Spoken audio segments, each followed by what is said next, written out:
I've got a haircut and it's time to talk about self-image.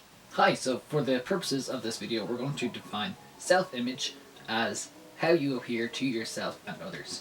That's both physically and as your overall brand, which is kind of built around your channel. In a lot of business and lifestyle development books, one of the first things that's recommended is that you dress and present yourself as the sort of person that you want to be. So if you want to appear casual, you would wear casual clothes rather than, going everywhere dressed in a shirt and tie, because you're kind of giving off mixed signals. But at the same time, if you want to appear like you are a business professional, you wouldn't go into a meeting wearing a t-shirt from Final Fantasy VII.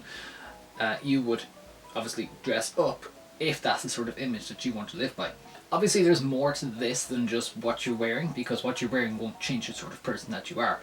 But there's also an element of having to upskill in the area that you're hoping to associate yourself. So if you want to be a video maker, you would do more than just record videos and put them up on YouTube. You would have to figure out how best to edit them, which in my case can be seen in the how to be a video blogger video, where I add in each of the elements that I considered were missing from my videos. And if you happen to read the blog post that's connected to that one, you might have noticed I made a mistake saying you can't use royalty-free music with advertising. And, well, it turns out you can if the person lets you. And Kevin MacLeod lets you, so that's just a little side note. You can use royalty-free music, like the one I'm using now, and still put ads in your video if the person specifies that you can. I'll leave the link to the FAQ and to Kevin MacLeod's website and everything in the description, but it's a great website to use if you want to actually include music in your website, and like me, you only know a few chords on a single instrument and play it over and over again. Similarly, if you want to be an author, you would do more than just dress like an author, because what does an author wear? Usually pajamas. That doesn't look so good outside. So you would wear the clothes that make you comfortable. I tend to wear kind of nerdy clothing because that's how I'm happiest, but you would also do more to upskill. So you would write more and you would always attempt to write better.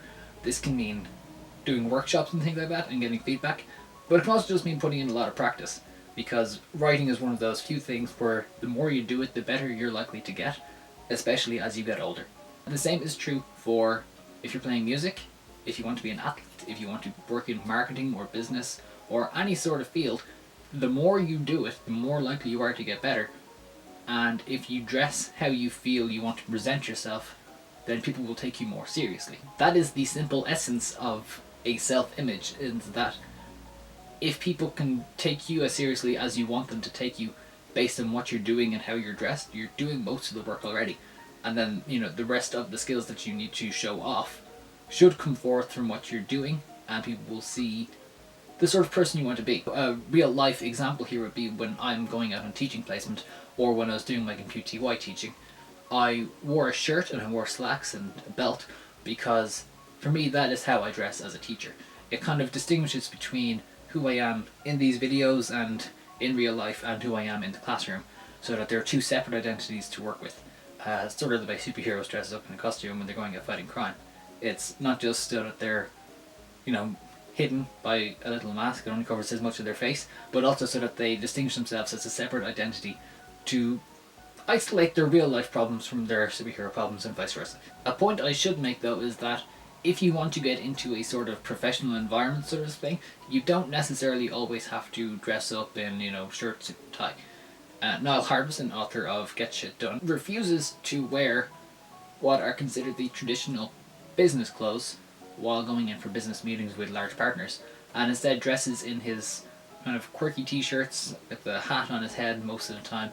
He lets them see who he is and not who they want him to be. It might seem a bit odd coming from someone who does video blogs on YouTube to be talking about branding and everything else, but the truth is that this is just one part of my life, so I will present the videos in a particular way, but then I have to do the other areas of my life in a different way. So when I'm writing, I'll put on a different face because I have to use different sorts of language, because my writing language and my speaking language are different.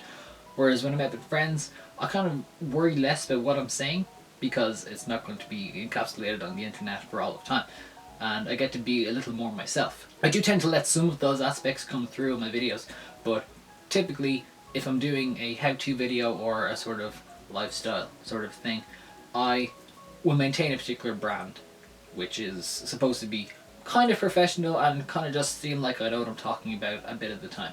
For me, self-image is a great way of getting into the right mindset for different types of activities. So I can get into a YouTuber mindset when I'm making these videos or when I'm talking in the Facebook group, and I can put on a sort of writer mindset whenever I'm talking in different groups or when I'm actually doing some writing. So blog posts or stories or poems or whatever it is that I actually have to write at the time.